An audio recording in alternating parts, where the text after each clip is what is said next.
Well, representing your country on the world stage is usually reserved for diplomats and Olympians, but next week, a group of 20-somethings will wear Canada's red and white at the Overwatch World Cup. It's an annual esports tournament hosted in California with teams coming from every part of the world. And Team Canada's general manager, Jayne Conroy, and Bani both join me this afternoon in studio. Welcome to you both. Thank you, Angie. All right, so I know we got a lot of viewers that are excited about this, but Jayne, quickly explain to our viewers exactly what Overwatch is. So Overwatch is a 6 versus 6 team-based action game where instead of trying to play for eliminations, the teams themselves playing fictional characters compete over a set of objectives.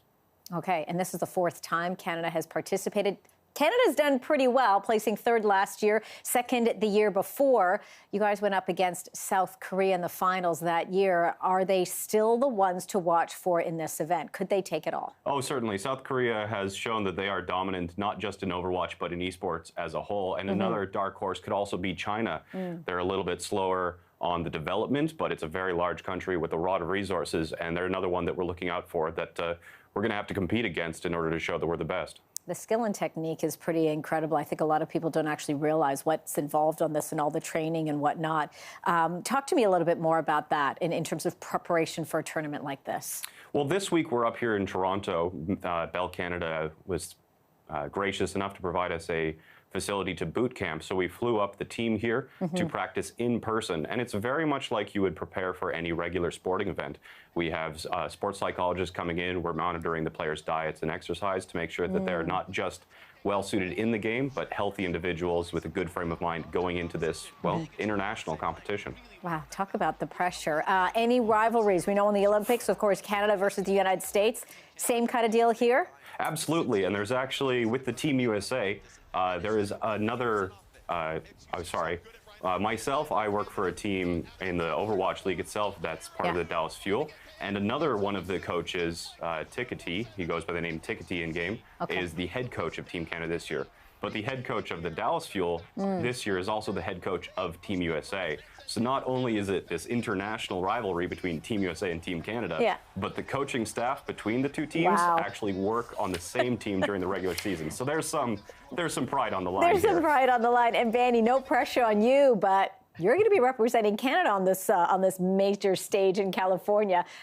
Hundreds of thousands of people are going to be watching you online. What's that going to be like? Yeah, I mean, for me personally, we've kind of gotten used to it. I've been playing in the Overwatch League for 2 years, and I've been on stage at the World Cup one time before.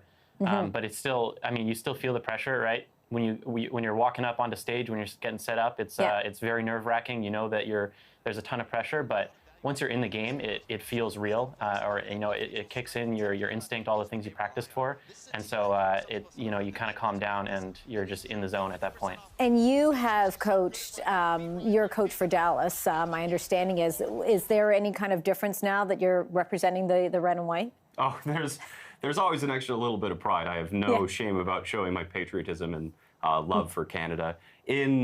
When you're competing in the Overwatch League, which is a multiple month-long tournament, it's a season just like the NHL would be. Right. That's very much, you need to plan for the long term.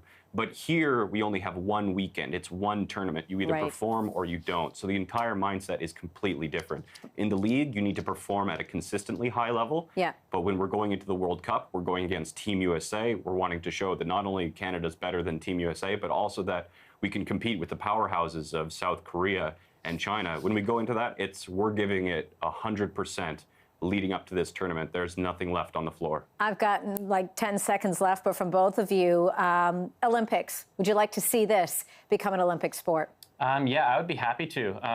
I think the big thing is that esports, it's built its own ecosystem, so we would gladly join the Olympics if they would let us in.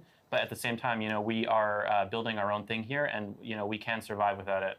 Well, it is fascinating and exhilarating hearing about what you guys are going to be involved in. We wish you well, Jayne and Bani. Great chatting with both of you. Good luck and congratulations. Thank you. Thank you, Angie. You're welcome.